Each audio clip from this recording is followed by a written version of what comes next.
Jadi nek basa Jawa kunone paing legi dhisik, legi itu manis. Jadi iso ngarani jenengan gula legi itu manis. Manis itu legi. Itu duduk ning etan, itu sing miwiti, itu kekuatannya Sang Hyang Bathara Sri, Betari Sri, Sang Hyang Kandiawan. Duduknya ning wetan. Lungguhe ning etan. Terus bang itu paing. Warnanya merah, lungguhe ning kidul. Itu duduknya Bathara Brahma, geni. Makanya kidul ini nggone bakar sengkala. Jadi upacara-upacara saja sampai sekarang kita deteksi, kita telisik, orang-orang kita masih neng segoro kidul. Kidul itu berarti gubak sengkala. Raja Rejo Bajujan Manujan itu ada di kono.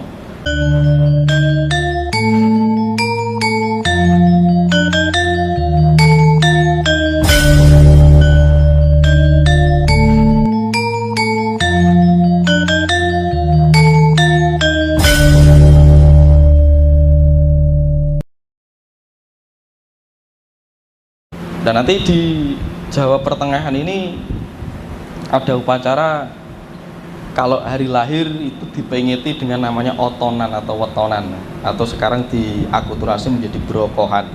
Itu hari lahir.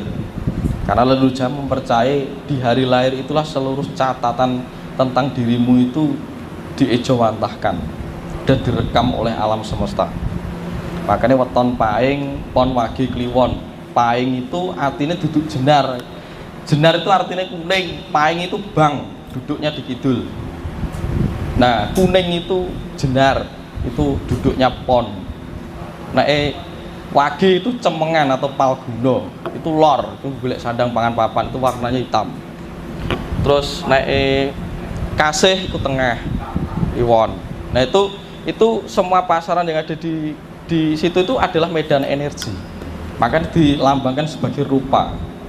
Karena rupa itu energi yang sudah termanifestasi menjadi getaran yang memejal.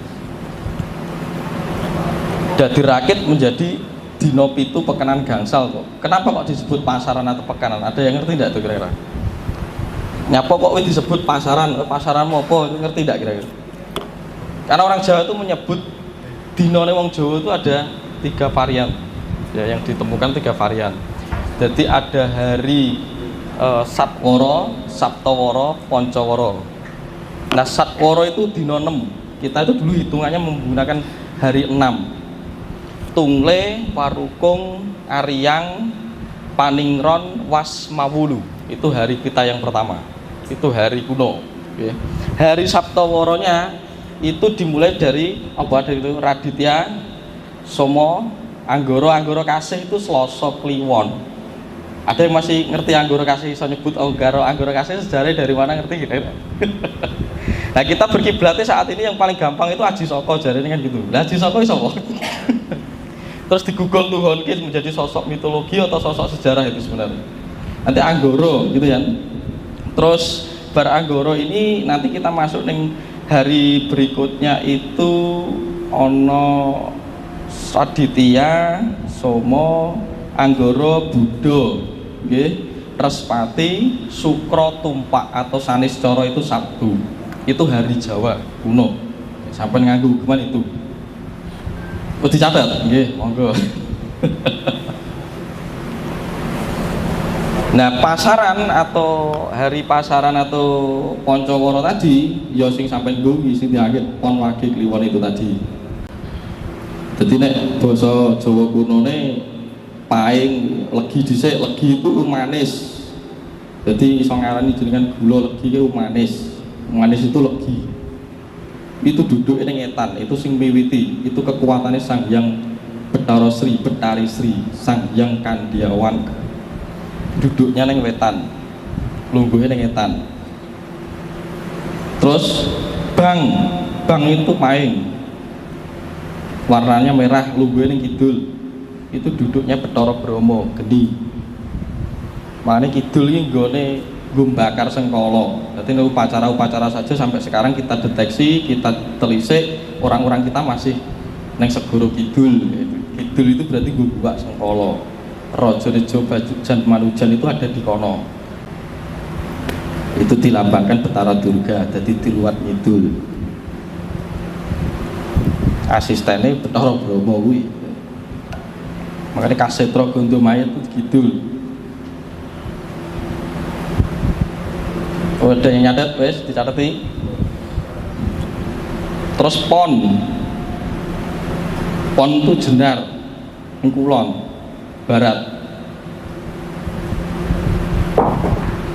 Wage itu Palguna utawa Cemengan, ireng, cemeng niku ireng. Lor iki lho gue golek sandang pangan papan. Nek kulon iki golek kawruh duduke Dewi Saraswati. Makanya rembulan ki mleteke kok kulon ora koetan. Nek kasih di tengah, utawa diarani manca warna di tengah kasih.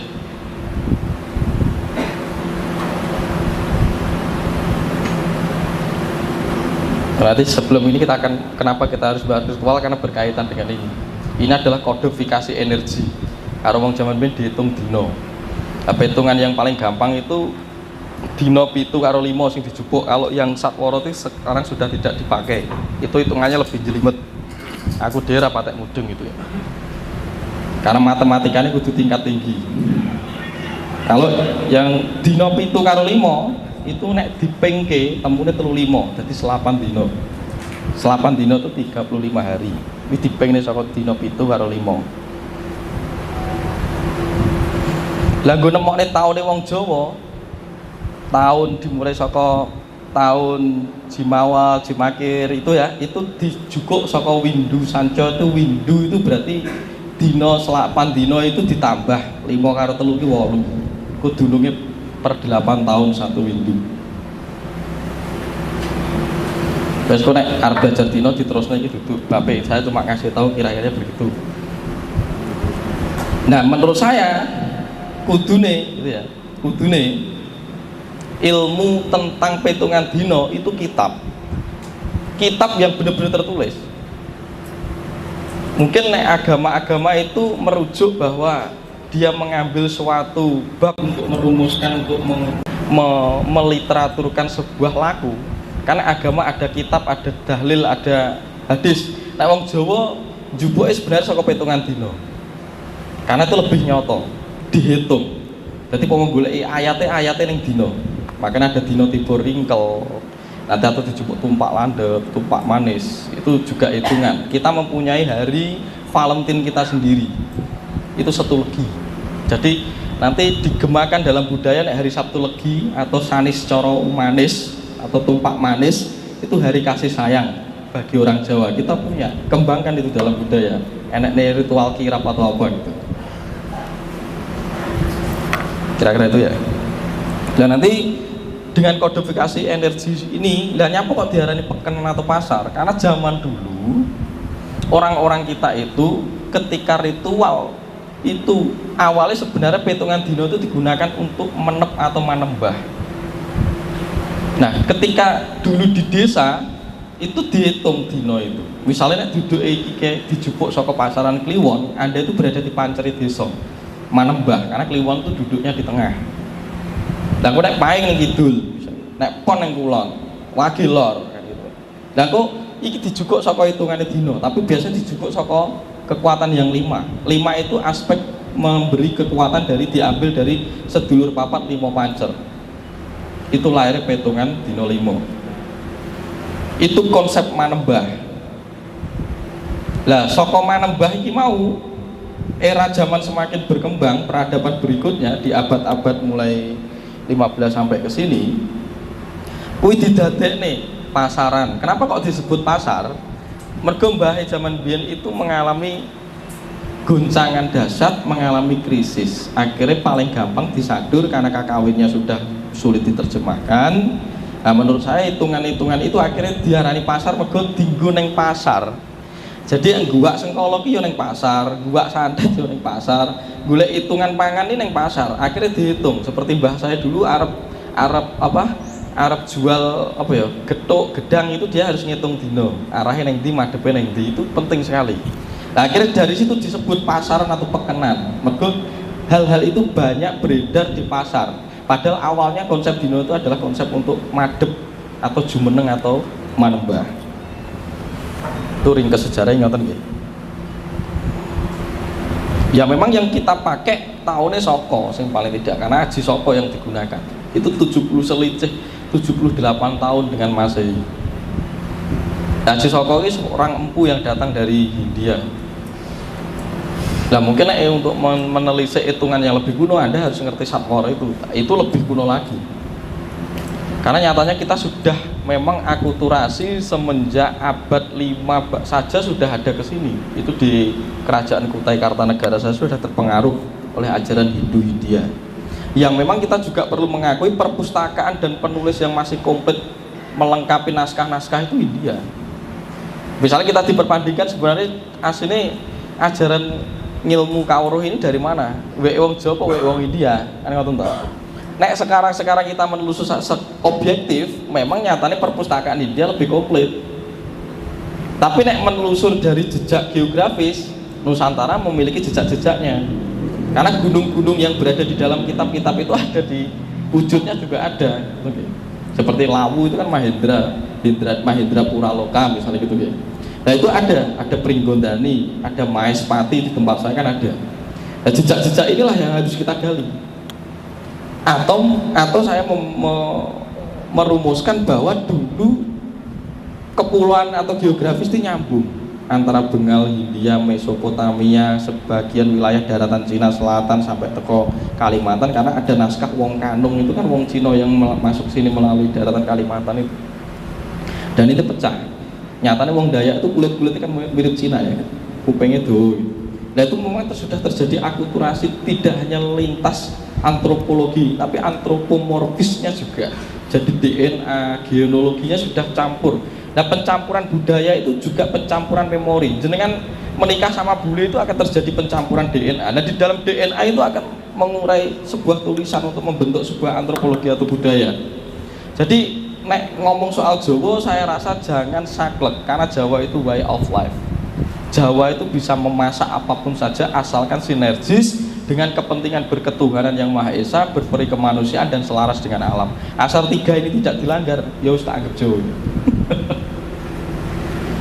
Nah nanti nek jenengan terlalu sakit di dalam pepegangan, ternyata ora iso, Anda menganggap ini sing paling bener, ora iso. Jagat iki ombo tanpa winates. Nah Jawa itu berarti seperti air yang bisa meresap kemanapun saja di seluruh dataran dunia itu, bahkan partikel apapun bisa direngkuh oleh si air itu.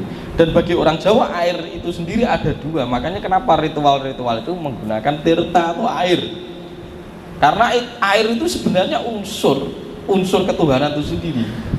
Orang Jawa mengatakan ada namanya banyu kahuripan, itu air yang tidak terindra,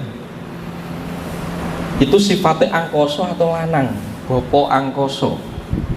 Lah nek air yang terindra itu banyu panguripan, itu sifatnya wadon utawa biung, makanya diarani ibu pratiwi, ibu pertiwi. Bopo angkoso, ibu pertiwi itu selalu mendampingi kita, sebagaimana banyu kahuripan karo banyu urip. Banyu kahuripan itu di dalam diri kita adalah rasa sejatine rasa. Jenengan nyadong tresno karo pasangan sampean, itu wujud tresno itulah banyu kahuripan atau kewelas Asia. Dari banyu kahuripan akan mengejawantahkan daya banyu panguripan. Akhirnya jima, ketemu banyu abang, banyu putih, lahir tuyul, lahir jabang bayi yang membentuk tubuh kita. Itu kira-kira gitu. Nah, tulisan-tulisan inilah memang orang Jawa itu memiliki kekayaan niskala, kekayaan yang tidak bisa terindra. Akhirnya sampai sekarang film horor tetap laris, karena itu sudah ada dari zaman dulu. Rasionalitas yang terjadi itu orang Jawa tidak menyatakan bahwa ilmu itu kenyataan, tapi kasunyatan. Kalau kasunyatan itu utuh, tidak pernah menolak sesuatu yang tidak ada, karena ketidakadaan dan ada itu hanya bagian dari satu kesatuan. Makanya disebut kasunyatan. Nah bagi sains modern, sesuatu yang tidak bisa diketahui dengan indera itu dianggap tidak ada. Nah ketidakadaan bagi orang Jawa itu ya keberadaan itu sendiri. Makanya Gusti itu dianggap orang sebutan atau suwung paling gampang, atau tan kena kiniro apa, memang tidak bisa Anda mentakar kekuatan Tuhan, tidak bisa diserupakan dengan apapun. Lah bahwa bukti bahwa agama itu Jawa dianggap agama itu apa? Oh nabinya tidak ada, Tuhannya sopo yang diajukan tidak ada. Maka agama Jawa itu bukan agama. tapi way of life, jalan hidup menuju kesempurnaan. Dan agama, keyakinan apapun boleh bercokol sebagaimana satu tubuh. Berarti ini saya analogikan bahwa Jawa itu tubuh. Lah keyakinan-keyakinan yang lain itu adalah sesuatu yang menempel di tubuh ini. Ya irung, ya kuping, ya ilat, ya untu, ya semuanya. Semua perangkat yang menempel ke tubuh ini adalah keyakinan-keyakinan atau agama yang struktur tubuh itu sendiri disebut Jawa. Nah nanti disitulah ketika kita bisa manunggal, diikat dalam satu kesatuan yang dinamakan Esa, Bhinneka Tunggal Ika. Itu karena di dalam perbedaan Anda bisa manunggal dan bercokol. Nek sampean sik gegeran perkara perbedaan, Anda ngoco ning awake sampean dewi. Karena setiap pribadi itu ada yang memiliki keyakinan A, B, dan C itu sebenarnya konsol nyambung. Setiap pribadi enek sing karyawan, enek sing bos itu sebagaimana tubuh. Ada orang yang berperan dari telinga, dari irung, dari meripat. Itu ya di diri Anda sendiri itu yang Anda baca. Lah terus kenapa yang Anda masalahkan perbedaannya? Fungsinya berbeda-beda, ternyata itu juga menghasilkan gerak kok. Gerak pikir dan gerak batin melahirkan gerak kehendak ngongkon tangan, ngongkon sikil, meripat singkon delok, itu sudah memiliki pekerjaan sendiri-sendiri sebagaimana Anda bisa membaca bahwa kehidupan itu harus bergotong royong dan bersinergi. Beda-bedanya uang tidak harus dijadikan masalah karena sejatinya itu adalah tubuh kita. Dalam tubuh kita ini berbeda, dalam jagat raya ini kita ada perbedaan tapi sebenarnya itu bagian dari diri kita. Karena partikel yang ada di luar diri kita, sebuah kuiman kotoran amoniak yang ada di dalam kotoran itu ya ada di dalam diri Anda. Jangan sesekali pernah merasa kemersik atau lebih suci dari kotoran atau sebutir debu. Kira-kira gitu.